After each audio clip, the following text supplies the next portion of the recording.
بسم اللہ الرحمن الرحیم۔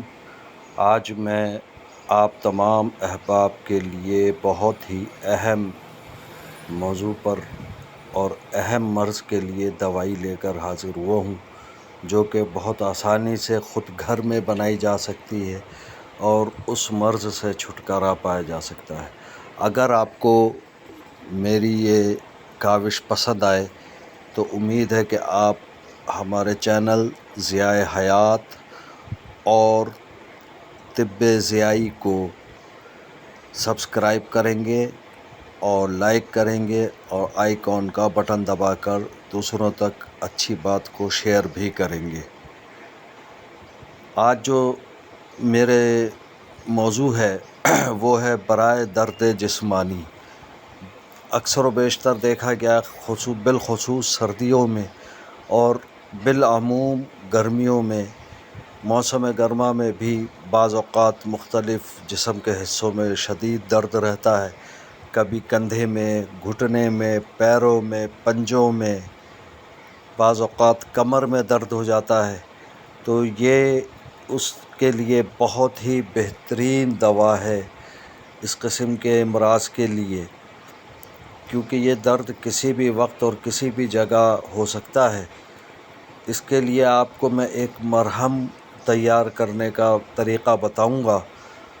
اس مرہم کو آپ چھوٹی سی ڈبی میں اپنے ساتھ سفر میں بھی لے جا سکتے ہیں، کہیں پر بھی، تو جہاں پر آپ کو تکلیف ہو تو فوراً وہ مرہم نکالیں اور اس کو لگا لیں اپنے جسم پہ۔ انشاءاللہ چند لمحوں کے بعد وہ درد آپ کا کافور ہو جائے گا۔ اس مرض کا جو مرہم ہے اس میں جو کچھ استعمال ہوگا وہ یہ ہے: 100 گرام ارنڈی کا تیل لے لیں۔ یہ بہت عام کسی بھی تیل کی دکان سے مل جاتا ہے، اس کو شاید کیسٹرول آئل بھی کہتے ہیں۔ 100 گرام ارنڈی کا تیل اور اسی کا آدھا گرام یعنی 50 گرام بھیم سین کافور لے لیں۔ یہ اگر آپ کو آسانی، وہ کافور نہیں جو کہ ہمارے ہاں کفن میں اور ادھر ادھر استعمال کیا جاتا ہے، یہ دوسرا کافور کہلاتا ہے، دیسی کافور۔ یہ پنساری کی دکان پر بہت آسانی سے مل جائے گا۔ وہاں سے آپ ان دونوں کو یعنی 100 گرام ارنڈی کا تیل، 50 گرام بھیم سین کافور یعنی دیسی کافور لے لیں، اور اب یہ کریں کہ کافور کو بہت اچھے طریقے سے بالکل باریک کر کے پیس لیں، اتنا باریک کہ بالکل پاؤڈر ہو جائے اور مکس ہو جائے۔ اب اس کو ارنڈی کے تیل میں ڈال کر رکھ دیا جائے۔ ایک بوتل میں تیل ڈال لیں، اس کے اندر پھر یہ کافور ڈال دیں اور اس کو کم از کم 2 سے 4 گھنٹے تک اس کو جذب ہونے دیں، مکس ہونے دیں۔ اس کے بعد پھر اس کو چھوڑ دیں۔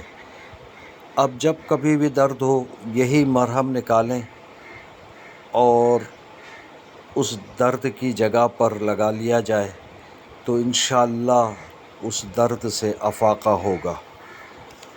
امید ہے کہ آپ کو میرا یہ بہت آسان سا نسخہ ہے پسند آئے گا، اور آپ لوگ، چونکہ یہ میں نے اچھی بات آپ حضرات تک بتائی، اور اگر آپ کو بھی اچھی لگے تو اچھی بات کا آگے تک دوسروں تک پہنچانا بھی صدقے کا باعث ہوتا ہے، لہٰذا یہ اوروں تک بھی پہنچائے۔ جزاکم اللہ خیرہ۔